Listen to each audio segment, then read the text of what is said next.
চাইলেন চাকরি, জুটলো জেল, রাত কাটলো লকআপে। জামিনের পর সোজা স্টুডিওতে ম্যানেজিং এডিটর অমৃতাংশু ভট্টাচার্যের মুখোমুখি সেই চাকরি প্রার্থীরা। কি অভিজ্ঞতা হলো তাদের লকআপে, এটা বলতে বলতে কান্নায় ভেঙে পড়লেন ছন্দা ও রিয়া। দেখুন, আজকে আপনাদের সরাসরি শোনাবো সেটা এই না বললেই নয় এই অনুষ্ঠান মঞ্চ থেকে। আমাদের সঙ্গে রয়েছেন এরকমই দুজন চাকরি প্রার্থী, যোগ্য চাকরি প্রার্থী, যাদের এই রাতটা কালকে সেন্ট্রাল লকআপে কাটাতে হয়েছিল। সদ্য তারা ছাড়া পেয়েছেন এবং এসে আমাদের সঙ্গে তাদের অভিজ্ঞতাটা আমরা একটুখানি জানতে চাইব, ঠিক কি অভিজ্ঞতার সামনাসামনি তারা পড়েছেন। আপনাদের শোনাবো তাদের কথা। আপনাদের স্বাগত TV9 বাংলায়। নমস্কার। ছন্দা দেবী, রিয়া দেবী, ছন্দা বিশ্বাস, রিয়া রায়, 55 জন যাদের কালকে ওই সেন্ট্রাল লকআপে কাটাতে হলো। আপনারা তার মধ্যে মাত্র দুজন তাদের রিপ্রেজেন্টেটিভ, কিন্তু অভিজ্ঞতা যে অভিজ্ঞতাটা হলো সেটা আপনাদের সবার মনের ওপর একরকম একইভাবে হয়েছে। এটা তো অন্যরকম অভিজ্ঞতা, মানে আমি জানি না চাকরি চেয়ে FIR এর কপি পাওয়া, স্কুলের বদলে লকআপ পাওয়া, এরকম অভিজ্ঞতা আর কারোর কখনো হয়েছে কিনা, কীরকম অভিজ্ঞতাটা হলো? স্যার, আমরা ইন্টারভিউ বঞ্চিত আপার প্রাইমারি চাকরি প্রার্থীবৃন্দ দীর্ঘ 10 বছর যন্ত্রণা নিয়ে আমরা ওখানে মাতঙ্গিনী মূর্তি পাদদেশে আমরা অবস্থান বিক্ষোভ করছিলাম। তো গত 7 নভেম্বর কালীঘাট সাউথ ডিসির কাছে আমাদের মিট করা হয়। তো উনি আমাদের প্রতিশ্রুতি দেন যে 10 দিনের মধ্যে সরকারের পক্ষ থেকে বা শিক্ষামন্ত্রীর পক্ষ থেকে আমাদের পজিটিভ কোনো বার্তা দেয়া হবে। তো 10 দিন আউট হয়ে যাওয়ার পরে আমরা শান্তিপূর্ণভাবে, যেহেতু মাননীয় মুখ্যমন্ত্রী একজন মহিলা, আমরা মহিলাদের তরফের থেকে আমরা সব মেয়েরা খুব শান্তিপূর্ণভাবে ওনার কাছে ডেপুটেশনটা জমা দিতে আসছিলাম। ডেপুটেশনটা কি, যেটা 2016 সালে প্রকাশিত হয় 20 সেপ্টেম্বর। ওখানে মানে সুন্দর করে লেখা রয়েছে যে ইন্টারভিউর 15 দিন আগে পর্যন্ত যত সিট আছে সেই সিট আপডেট করে টেট পাস 10দের নিয়োগ করতে হবে।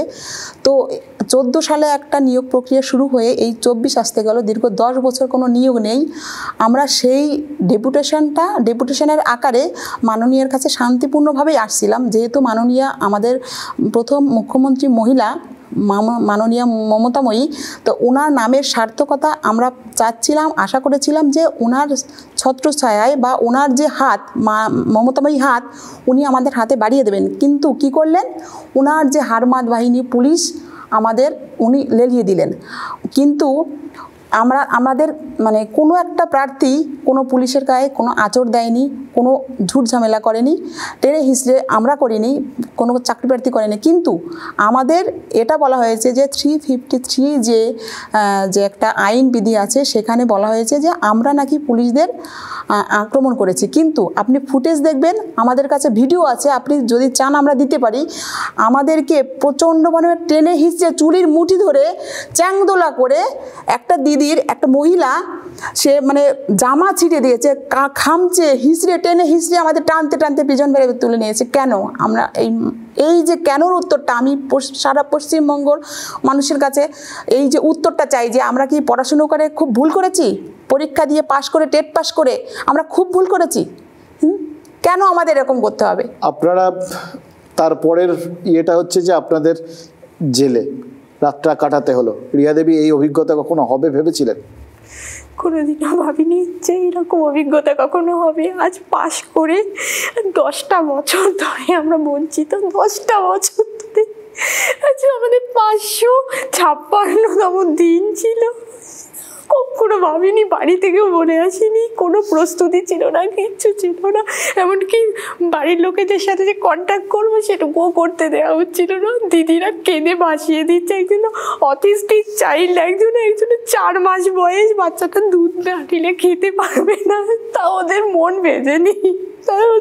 ভেজেনি, আমাদেরকে খাবার সে তো কয়েকদিন যেভাবে রাখা হয় সেইভাবে সেলে ছিলাম আমরা। মানে কীভাবে, এমনকি আমি না বললেই নয়, আমার যে টয়লেট যে সেটা এতগুলো লোক আমরা রয়েছি সেই টয়লেটে, তা 3টে টয়লেট ছিল, 3টে রুমে রাখা হয়েছিল আমাদের 3টে। তা টয়লেটগুলো মানে বুঝতেই পারছেন যে সকলে মিলে সেটা ইউজ করা হচ্ছে, সেটাকে যে পরিচ্ছন্ন করা, পরিষ্কার করা পুরো অস্বাস্থ্যকর একটা বিষয় হয়ে দাঁড়িয়েছে। টয়লেট থেকে গন্ধ আসছে, তার মধ্যে আমরা খাচ্ছি, আমরা কিভাবে কাটিয়েছি, মাথা যন্ত্রণা করছে, কারোর ভমিটিং হচ্ছে, সেই ওষুধটা পর্যন্ত আমাদের ঠিকভাবে দেওয়া হয়নি, সেই পরিষেবাটা পর্যন্ত কিভাবে যে কাটিয়েছি রাতগুলো চিন্তা করতে পারবেন। মানে বিভীষিকা হয়ে গেছিল আমাদের কাছে, বিভীষিকা। আমরা কি দোষ করেছি বলুন, আমরা কি দোষ করেছি? আমরা পাস করেছি, আমরা সবু শিক্ষক, আমাদের এই অবস্থা হয়েছে। আজ রাস্তায় পড়ে আছি তো ঠিক আছে, ভালো কথা, রাস্তায় পড়ে গেছি, জেলে পর্যন্ত কয়েদিদের মতো ব্যবহার। ভবিষ্যৎ প্রজন্ম কি হবে? আমরা তো একজন শিক্ষককে বলা হয়েছে কিন্তু জাতির মেরুদণ্ড তৈরি করে, আজ আমরা রাস্তায় পড়ে আছি, রাস্তায় এভাবে মার খাচ্ছি, কিভাবে তুলেছে ফুটে যাচ্ছে। আমাদের কাছে না ভিডিও আছে, সেই এমনকি আমাদের আজ বেল দিয়ে দেওয়া হলো। 4টে ছেলেকে কি অপরাধ তারা করেছিল, তারা যায়নি সামনে, তারা যায়নি, তাদেরকে টেনে গলির ভেতর থেকে বার করে নিয়ে এসেছিল। তাহলে 4টে ছেলেকে আজ কি কাঁদছে, তাদের বাড়িতে পর্যন্ত খবর দিতে পারিনি, ঠিকভাবে খাওয়া নেই, কিছু নেই। আমাদের কি অপরাধ বলুন না, কি অপরাধ? আমরা পাস করেছি, শিক্ষক হকের চাকরিটা চেয়েছি, সেটা আমাদের অপরাধ?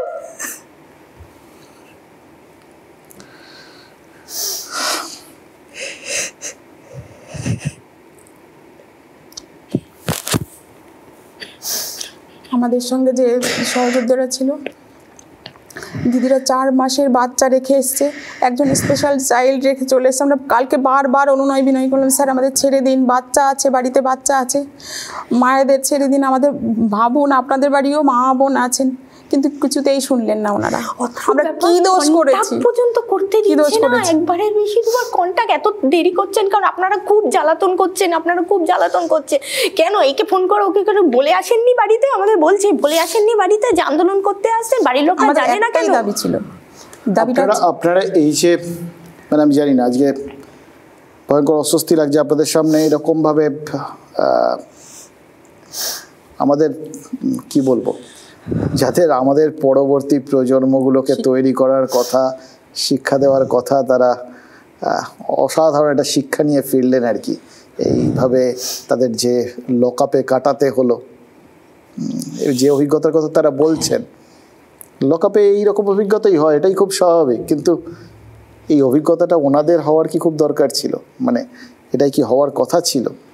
এই প্রশ্নগুলোর সত্যি কোনো জবাব নেই। যে প্রশ্নগুলো ওরা তুললেন, যে আমরা তো আমাদের নিজেদের ন্যায্য আন্দোলন করতে গেছিলাম, আমরা কাউকে কিছু করিনি, আমরা চাকরি চাইতে গেছিলাম, তার বদলে লকআপ পাওয়া গেছে।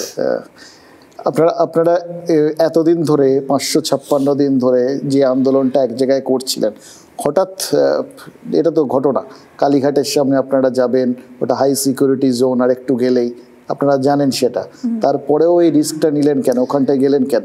আমরা একাধিকবার শিক্ষা বিকাশ ভবন, আচার্য সদন, ব্রাত্য বসু, মাননীয় শিক্ষামন্ত্রী, একাধিকবার খুব ভালোভাবে আমরা ডেপুটেশনটা দিয়েছি। বিকাশ ভবন গেলে বলেন আচার্য সদন বলে গেলেন বিকাশ ভবন, ওখানে গেলে বলেন শিক্ষামন্ত্রী। তাহলে আমরা যে এই যে একটা ফুটবলের মতো আমরা শুধু আমাদের নিয়ে চালাচালি হচ্ছে, এটা কেন হবে? আমাদের দাবিটাও ন্যায্য। গেজেট যেটা কমিশন তৈরি করেছে, মানে নিজের তৈরি গেজেট, সেই গেজেটটা কেন মানবেন না? গেজেটে লেখা আছে 83 রুল বিয়ে যে ইন্টারভিউর 15 দিন আগে পর্যন্ত যত সিট আছে সমস্ত সিট আপডেট করে নিতে হবে। তাহলে আমরা তো কোনো অন্যায্য দাবি করছি না। যে ন্যায্য দাবিটা গেজেটে লেখা আছে সেই ন্যায্য দাবিটা নিয়েই তো আমরা লড়ছি, আমাদের মূল দাবিটা হচ্ছে ওটা, তাহলে কেন দেবে না? আপনাদের তো এই দাবি নিয়ে ইতিমধ্যেই মামলা মোকদ্দমা চলছে, গোটা ব্যাপারটা এখন কোর্টে রয়েছে, তা সত্ত্বেও এই মুহূর্তে রাজ্য সরকারের করণীয় কি আছে? রাজ্য সরকারের করণীয় আমাদের দেখুন, তাই কমিশন, আমি একটাই কথা বলবো যে কমিশন থেকে বলা হয়েছিল যে এখনো পর্যন্ত বলা হচ্ছে যে 14,000 সিট রয়েছে। আজ 10টা বছর চলে গেছে, কেউ কি অবসর নেননি কোনো টিচার? কিংবা কি স্কুলগুলো না বন্ধ হয়ে যাচ্ছে শিক্ষকের অভাবে, উপযুক্ত শিক্ষকের অভাবে বন্ধ হয়ে যাচ্ছে বলুন, আর আমরা রাস্তায় পড়ে রয়েছি। আর 14,000 সিট 10 বছর ধরে কি 14,000ই সিট কখনো থাকে? লাখখানিকের ওপরে তো হয়ে যাওয়ার কথা, এবং সেটা ব্রাত্য বসু নিজে বলেছিলেন। এই মুহূর্তে শূন্যপদ কত তা আমার নির্দিষ্ট করে বলা সম্ভব নয়, এবং যেটা আমি বলেছিলাম আনুমানিক, ওটা তার থেকেও আরও বেশি শূন্যপদের সংখ্যা। অর্থাৎ প্রাথমিকে 11,765 শূন্যপদ, উচ্চ প্রাথমিকে যেটা এখন কাউন্সিলিং চলছে 14,339, মাধ্যমিকে 13,500 এবং উচ্চ মাধ্যমিকে 5,500টি শিক্ষক পদ এই মুহূর্তে শূন্য রয়েছে, যেগুলো আমরা ইতিমধ্যেই বিদ্যালয় থেকে তথ্য সংগ্রহ করে আমরা এই কমিশনগুলোকে বা পর্ষদদের আমরা জানিয়েছি। এটা কি মানে ধরুন যে সাম্প্রতিককালে আমরা দেখেছি শিক্ষামন্ত্রী দুবার বৈঠক করলেন আরও একদল এসএলএসটিদের সাথে, সেইটা দেখেই কি আপনাদের মনে হচ্ছিল যে এইবার আপনাদেরও নজর কাড়াটা দরকার, সেই জন্যই কি আপনারা গেছিলেন? একেবারেই নয়, কারণ যার যার আলাদা আলাদা প্রত্যেকটা সংগঠন আছে, প্রত্যেকটা সংগঠনের দাবি আলাদা, তাদের সব কিছুই আলাদা। সুতরাং আমরা যে বঞ্চিত 10 বছর ধরে, আমাদের দাবিটাও আলাদা। আমরা সেইভাবেই দাবিটা উত্থাপন করছিলাম খুব সিম্পলভাবে। তো আমার একটাই প্রশ্ন এই পুরো পশ্চিমবঙ্গবাসীর উপর, যে যেখানে বর্তমান শাসক দল ঠিক টাইমে যদি নির্বাচন না হয়, নির্বাচনের জন্য যে আইনি প্রসেসগুলো সেগুলো মানে খুব তাড়াতাড়ি করে যে ডেট ফেলা হয় হিয়ারিংয়ের জন্য, সেটা নিজেদের স্বার্থে যখন তাড়াতাড়ি করে এরকম ডেট করে ওনাদের সলভ হয়, তখন শিক্ষাই জাতির মেরুদণ্ড, সেখানে 10টা বছর 14 থেকে এই 24 সাল হতে চললো, এই 10টা বছর আমাদের এই নিয়োগ প্রক্রিয়াটা নিয়ে কেন এত ডিলেমি হবে? আমার আইন বিশেষজ্ঞ তাদের উপরেও আমার এই কোশ্চেনটা থাকলো যে কেন আমরা এই দোলাচলের মধ্যে থাকবো? শুধু আমরা বঞ্চিত হচ্ছি না, আমাদের সঙ্গে সঙ্গে কিন্তু এই যে ভবিষ্যৎ প্রজন্মগুলো তারাও বঞ্চিত হচ্ছে। আজকে তার ধাক্কা দিতে গিয়ে অভিজ্ঞতা তো হলো, ধাক্কা দিতে গেলে কি হয় আপনারা দেখলেন, ভবিষ্যতে এরকম রাস্তায় আর যাবেন? অবশ্যই, কারণ আমরা তো 2-1 জন মিলে প্রার্থী এখানে ঠিক করি না, আমাদের একটা আলাদা ইউনিটি আছে। আমরা কি করব না করব সবাই মিলে আলোচনা সিদ্ধান্ত করে আমরা পরবর্তী সিদ্ধান্তটা পরে নেব। তবে যতদিন না পর্যন্ত আমাদের দাবিটা পূরণ হচ্ছে, গেজেট মেনে ইন্টারভিউ 15 দিন আগে পর্যন্ত সমস্ত স্টেট পাস টেনদের নিয়োগ না হচ্ছে, ততদিন আমরা আমাদের মতো কর্মসূচি চালিয়ে যাব। কারণ আমরা কোনো সাদা খাতা জমা দিইনি। মানে যাদের রাজনীতি করার কোনো অভিজ্ঞতা নেই, তারা আপনারা এরকম একটা আন্দোলনে গেলেন, এবং এই আন্দোলনে এরকম জায়গায় গেলে কি অভিজ্ঞতা হয় সেটা আপনারা উপলব্ধি করলেন। এরপরেও আপনারা মানে পারবেন এরকম জায়গায় যেতে? আপনাদের বাড়ির থেকে অ্যালাউ করবে? দেখুন, আমাদের বাড়িতে সাপোর্ট আছে বলেই তো আমরা নিশ্চয়ই এভাবে এগিয়ে যেতে পারছি। কেননা তারা সকলেই জানে যে আমরা কোনো অন্যায্য নই, অন্যায্য করি। এবং আমরা যখন বাড়ি থেকে বেরোই না, তখন আমার বাবা মারা না আমাদের মুখের দিকে তাকিয়ে থাকে যে বাবা মা তোরা কবে সুখবরটা আনবি। এক একজনের বাড়ির অবস্থা কল্পনা করতে পারবেন না। বাড়িতে আমরা তো সবাই শিক্ষিত, কিন্তু তাদের এক একজন দাদা দিদিরা যাদের বাবা মা প্যারালাইসিসড, অনেকে বোন অথিস্টিক, মানে সে এমন, আমি উত্তর 24 পরগনার মেয়ে, তা একজন দাদা ভাই রয়েছেন যিনি তার বোনকে, অথিস্টিক চাইল্ড, মানে তার বোনকে তিনি সমস্ত কিছু খাইয়ে টাইয়ে রেডি করে বিছানায় উনি তুলে দিয়ে আসেন। আবার মঞ্চ করে যখন বাড়ি ফেরেন তখন বিছানা থেকে নামিয়ে বাকি কাজগুলো উনি করেন। ওনার মা লোকের বাড়িতে কাজ করে, এইরকম জোগাড়ের কাজ করে, কেউ কেউ লোকের বাড়িতে কাজ করে, মুটেগিরি করে। কি বলবো বলুন, এটা আমাদের ভবিষ্যৎ। আজকে আমরা বিএড করেছি, আমরা টেট পাস টেন্ট, আমরা শিক্ষক হব কোথায়? আজ 10টা বছর চলে গেছে আমাদের, আজ এইভাবে চলে যাচ্ছে আমাদের। কেউ খেতে পায় না, এরকম অবস্থা আমাদের বাড়িতে। দুমুঠো না বাবা মার মুখে দুমুঠো রোজগার দিয়ে না খাওয়া যদি দিতে পারি, সেটা আমাদের পক্ষে অনেক সৌভাগ্য। আজ আমরা এরকম কিভাবে রয়েছে বাবা মা চিন্তা করতে পারবেন না। কোনো যোগাযোগ নেই, কিছু নেই। এইভাবে মাননীয় আপনার কাছে একটাই আমাদের প্রার্থনা, আমাদের জীবনগুলোকে রক্ষা করুন, নইলে শেষ হয়ে যাবো। এমনি আমরা লাশ হয়ে গেছি, আমাদের বাবা মা সংসার সব কিছু শেষ হয়ে যাবে। জানেন এরকম ক্ষেত্রে কি বলতে হয় কি বলা যায়। আমাদেরই ঘরের, আমাদেরই বোনেরা দিদিরা, এরা সব রয়েছেন আর কি। এরা তো কেউ মানে ওই বললাম আন্দোলন করার জন্য পরীক্ষা দেননি, আন্দোলন করার জন্য পাশ করেননি। এরা তো ওই স্কুলে ঢুকতে চেয়েছিলেন, টিচারই করতে চেয়েছিলেন, তার বদলে আন্দোলন করছেন। ক্লাসরুমে থাকতে চেয়েছিলেন, তার বদলে লকআপে থাকছেন।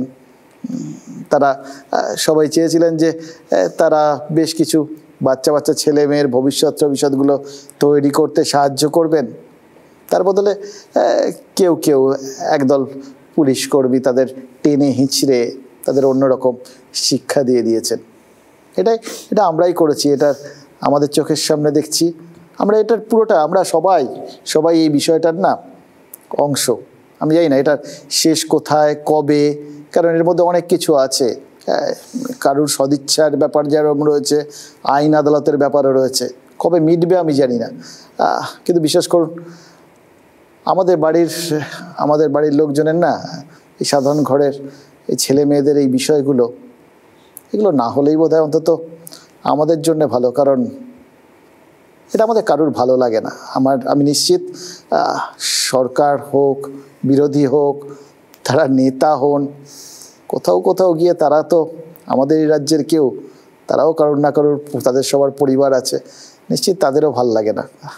জানি না কোথায় গিয়ে গোটা বিষয়টা আটকে থাকে। শুধু আমরা এইটুকুনি চাইতে পারি যে সবাই তো শুনছেন, সবাই দেখছেন, একটু সবাই মিলে একটু চেষ্টা করে যদি অন্তত বারবার শিক্ষিত কিছু ছেলে মেয়ে যারা তাদের ন্যায্য পাওনার জন্য লড়ছেন, চাকরি চাইতে এসে এরকমভাবে চোখের জল ফেলতে হবে, এটা ঠিক মেনে নেওয়া যায় না, জানেন তো।